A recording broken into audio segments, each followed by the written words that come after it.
चाहिँ शिक्षकहरूको आन्दोलन चाहिँ उत्कर्षमा पुगेको देखियो।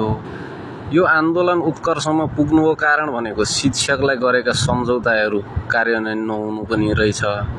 अनि मेन गरेर यदि शिक्षकलाई सरकारले सन्तुष्ट दिन सकेन र उनीहरूको माग अनुसार पूरा गर्न सकेन भने शिक्षकहरूसँग यति शक्ति हुन्छ जति पनि अबका युवा पिढीहरू भनेका शिक्षकले जस्तो बनायो त्यस्तै हुनेवाला हुन्छन्।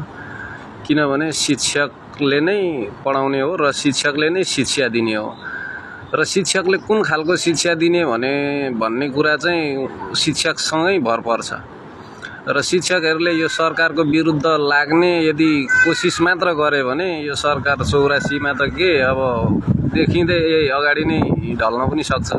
शिक्षकहरूसँग त्यति ठुलो ताकत चाहिँ छ किनभने सबैले शिक्षकलाई मान्छन् र सरकारले पनि मान्नु पर्थ्यो। अहिलेसम्म मानेको छैन। अब लट्ठी लौरो मुङ्रो गर्न थालेको चाहिँ देखियो।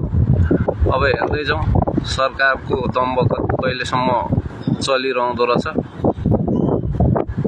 शिक्षक र विद्यार्थी मिल्ने हो भने बङ्गलादेशमा के हालत भयो अब नेपालमा पनि पालो आउला जस्तो लागिरहेछ।